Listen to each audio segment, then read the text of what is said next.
Salam damai sejahtera bagi Bapak, Ibu, saudara-saudari sekalian. Demi tanggung jawab akan apa yang akan saya sampaikan berikut ini, perkenalkan nama saya Bagio Pramudito Tejo Yuwono, usia 74 tahun, orang awam, bukan YouTuber. Nomor HP Japri saya adalah 0852 9898 1948. Hanya terima WA saja. Pada tahun 2018 saya bermimpi mendengar suara laki-laki berwibawa dari langit yang intinya menyuruh saya melaksanakan perintah memberitakan Injil yang tertulis di Markus 16. Saya yakin itu adalah suara Tuhan. Syukur kepada Allah, inilah unggahan video saya yang ke-19, Minggu 23 Januari 2022 dengan materi Tuhan Yesus Kristus tidak mengampuni, tetapi menggantikan hukuman kita. Ayatnya, Matius 5:17. Janganlah kamu menyangka bahwa aku datang untuk meniadakan hukum Taurat atau kitab para nabi. Aku datang bukan untuk meniadakannya, melainkan untuk menggenapinya. Ada dua istilah penting di dalam ayat ini yang digunakan oleh Tuhan Yesus. Kesatu, meniadakan hukum Taurat. Kedua, menggenapi hukum Taurat. Saya ulangi, baca lagi. Matius 5:17. Janganlah kamu menyangka bahwa aku datang untuk meniadakan hukum Taurat atau kitab para nabi.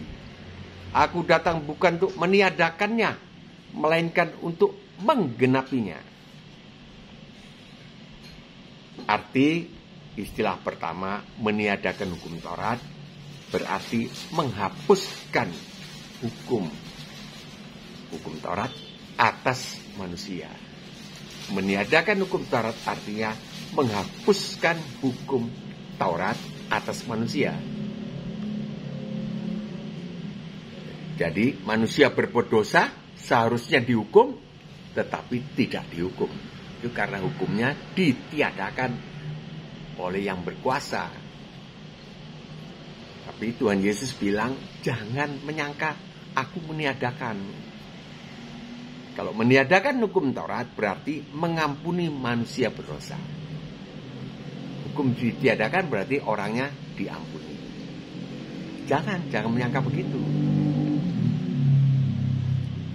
Akibat diampuni, manusia tidak dihukum. Nah, tunggu dulu. Sabar. Istilah kedua, menggenapi hukum Taurat. Ini akibatnya sama. Manusia tidak dihukum juga. Menggenapi hukum Taurat berarti membuat tuntutan hukum Taurat dipenuhi di dalam manusia. Tuntutan hukum Taurat kepada manusia dipenuhi di dalam manusia. Dengan jalan Tuhan Yesus menggantikan hukuman manusia berdosa. Digantikan di atas kayu salib. Akibatnya manusia tidak dihukum. Jadi dua sama. Mengampuni manusia berdosa, manusia tidak dihukum. Ini yang dikenal oleh manusia, mengampuni. Tapi Tuhan tidak mengampuni. Jangan menyangka aku datang untuk mengampuni dosa. Mengampuni orang berdosa. Tidak. Aku menggenapi hukum Taurat bagi orang berdosa. Jadi dengan jalan menggantikan hukuman manusia berdosa. Akibatnya manusia tidak dihukum juga. Dua sama. Tindakan mengampuni orang berdosa dan menggantikan hukuman orang berdosa berakibat sama-sama orang berdosa tidak dihukum. Manusia selamat, luput dari hukuman Allah akibat dosa-dosanya. Jadi diampuni, manusia juga tidak dihukum. Digantikan hukumannya? Ya tidak dihukum, memang digantikan. Itu menggenapi hukum Taurat. Itu menggantikan hukuman bagi kita, manusia. Tuhan Yesus bersabda, jangan kamu menyangka bahwa aku datang ke dunia untuk mengampuni orang berdosa. Tidak mengampuni. Aku datang bukan untuk mengampuni orang berdosa, melainkan untuk menggantikan hukuman orang berdosa. Ini sekarang kan yang dikenal dosaku diampuni oleh Tuhan. Tidak. Yang benar adalah hukumanku digantikan oleh Tuhan Yesus. Itu kata menggenapi. Tuhan Yesus menggantikan hukuman umat manusia supaya umat manusia tidak dihukum alias beroleh selamat. Kita digantikan ya selamat, tidak dihukum. Hukumanku udah digantikan, saya tidak dihukum, selamat. Untuk menyelamatkan manusia, mengapa Tuhan Yesus tidak pakai cara mengampuni orang berdosa saja, seperti yang sekarang ini dikenal? Tuhan Yesus mengampuni orang berdosa. Lah kok mati? Mati bukan mengampuni, menggantikan. Kalau mengampuni ya gagah perkasa, saya ampuni kau. Begitu. Saya tidak menghukum kau. Biar kau berbuat dosa, aku ampuni kau. Nah itu. Lah ini mati, bukan mengampuni dosa, jelas. Menggantikan hukuman kita. Yaitu mesti mati. Sudah genap. Yohanes 19 ayat 30. Mengapa Tuhan Yesus tidak pakai cara mengampuni orang berdosa saja? Mengapa Tuhan Yesus harus pakai cara menggantikan hukuman orang berdosa? Ini menjadi pertanyaan. Saya sudah didamprat oleh beberapa teologian karena saya mengemukakan ini. Saya dianggap membawa ajaran baru. Saya tidak tahu, baca aja sendiri. Matius 5:17. Ayo terjemahkan. Tidak berani. Terjemahkan. Jelaskan ke saya. Janganlah kamu menyangka bahwa aku datang untuk meniadakan hukum Taurat. Aku datang bukan untuk meniadakannya, melainkan untuk menggenapinya. Lah ini terjemahkan coba. Tidak bisa. Meniadakan hukum itu artinya yang ampuni itu. Enggak apa-apa. Itu. Meniadakan hukum. Kalau menggenapi, ya dia yang jalani. Orang manusia tidak ada yang menggantikan hukuman untuk orang lain. Tidak ada yang mau. Enak aja. Mati-matilah kau. Gitu. Tapi ini Allah, karena begitu besar kasih Allah. Dikaruniakannya anak yang tunggal. Dikaruniakan. Untuk apa? Dipanggang? Bukan. Digoreng? Apa diapain? Dikaruniakan orang besar kok. Dikaruniakan itu menggantikan. Tapi kalau di Yohanes 3:16 itu beliau bertindak selaku hakim. Dikaruniakan bagaimana? Yaitu hakim yang tidak menghakimi. Wah, saya sudah melenceng. Sudah keluar dari jalur.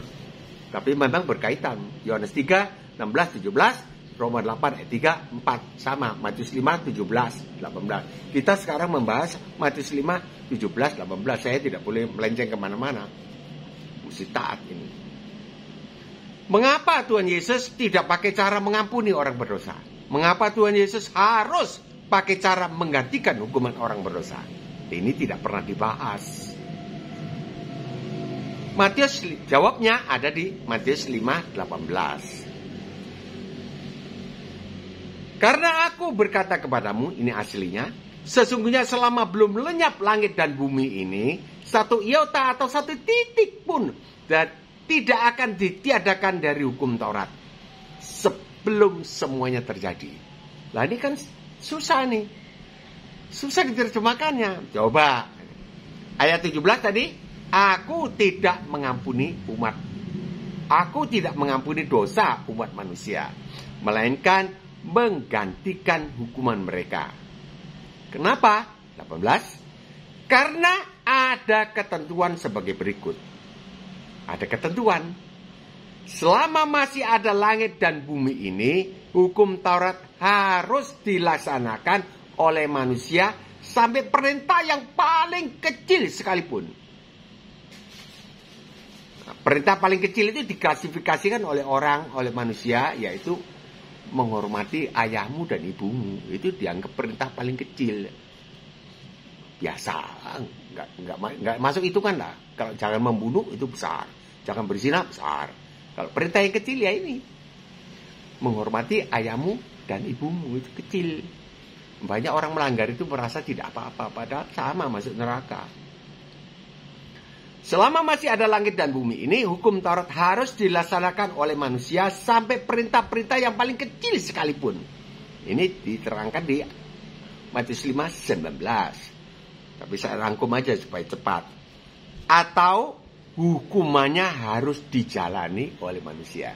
Tadi perintahnya harus dilakukan sampai perintah yang paling kecil sekalipun harus dilakukan.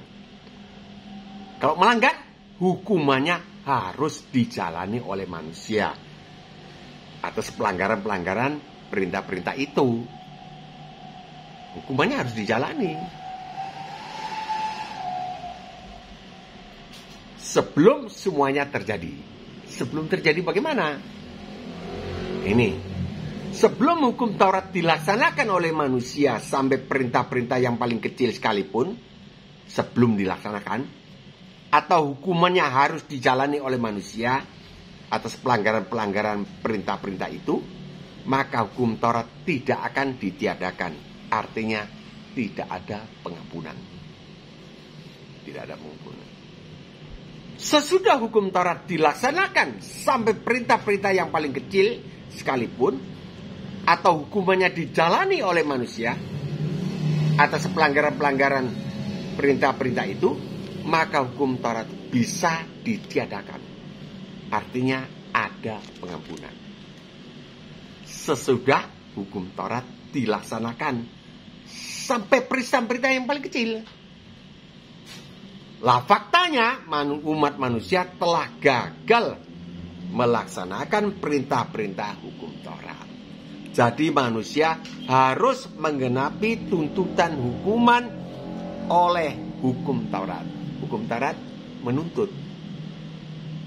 Nah, karena gagal, maka manusia harus menjalani tuntutan itu. Ya masuk neraka. Cuma satu macam. Syukur kepada Allah karena kasih beliau kepada umat manusia telah mengutus anak Allah Yesus Kristus untuk menggenapi hukum Taurat bagi manusia. Ayat 17 tadi. Janganlah kamu menyangka bahwa aku datang untuk meniadakan hukum Taurat. Aku datang bukan untuk meniadakannya, melainkan untuk menggenapinya. Ya ini menggenapi untuk kita. Bukan untuk diri beliau sendiri. Beliau tidak berdosa.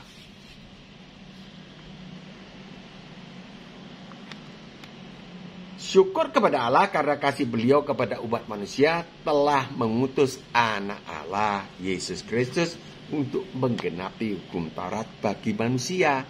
Dengan jalan menggantikan umat manusia dihukum. Beliau menggantikannya di kayu salib.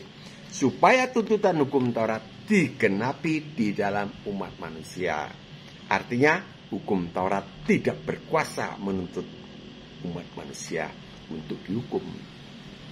Jadi kalau kita ditanya, apakah Anda orang berdosa? Bukan. Mengapa? Sudah digenapi oleh Yesus Kristus. Sudah digantikan oleh Yesus Kristus di atas kayu salib. Sudah digenapi. Jadi bukan sudah diampuni, bukan. Sudah digenapi. Dosa, orang berdosa tidak diampuni. Karena ada ketentuan. Eksekusinya harus dilaksanakan. Nanti pada unggahan berikutnya, kita akan mendalami lebih dalam lagi. Kali ini cukup sekian bahasan kita. Tuhan Yesus tidak mengampuni orang berdosa, melainkan menggantikan hukumannya. sama, selamatnya sama. Tapi beda. Mengapa tidak mengampuni? Ada ketentuan. Hukumannya harus dieksekusi. Mengapa harus dieksekusi? Eksekusi itulah sifat pertama daripada Allah, yaitu Allah Maha Kudus. Hukum harus diterapkan. Dosa harus dihukum. Sekecil apapun, upah dosa adalah maut. Roma 6:23. Sisi lain itu Allah pengasih penyayang. Sisi ini Maha Kudus, sisi yang lain pengasih penyayang. Maha Kudus mau hukum saja. Sini pengasih penyayang. Ada dua muka. Pengasih penyayang mau dihukum, jangan. Jadi mengambil solusi, jalan keluar, yaitu mengutus Yesus turun ya ke bumi, ke dunia. Woi Pak, itu kalau nuansa Cina, ya, masuk perutnya Siti Maryam, Santa Maria, oke?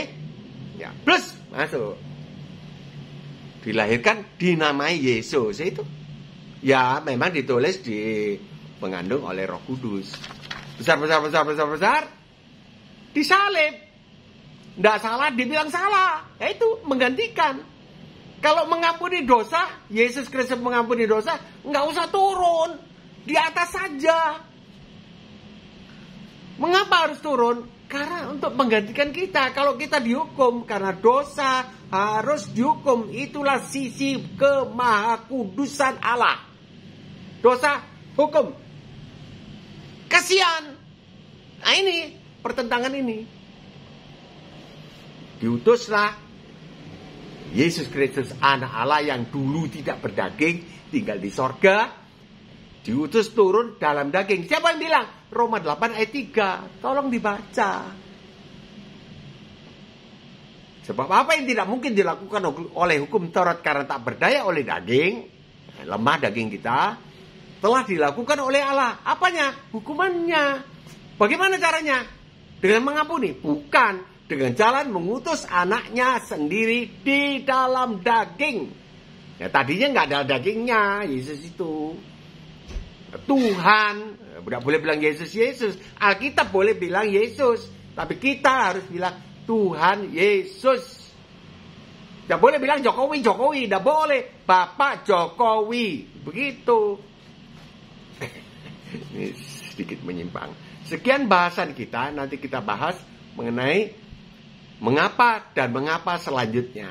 Selanjutnya setelah digantikan, apa yang harus kita lakukan. Tuhan Yesus memberkati kita sekalian. Amin.